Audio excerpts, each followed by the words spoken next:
Now you're ready to start painting designs on your wood. And you can use all kinds of different colors. You can paint clouds, waves, polka dots. It's really anything you choose. So you're going to take, again, your acrylic paint in your desired color. And we're going to flip that open and use our paper plate palette. So they're nice and easy and disposable.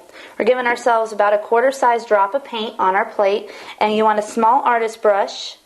And you want to make sure that you have a nice blunt edge. You never want to go too big on these when you're doing designs. If you want to do any kind of design on a small piece of wood like this, you don't want too much of a smudge effect.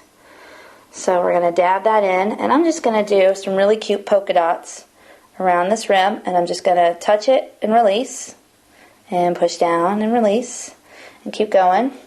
And you can reapply your paint as many times as you need.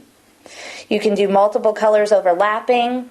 Just make sure that every time you do any coat of paint, especially when working with acrylic paint, you want to give it a good hour to dry.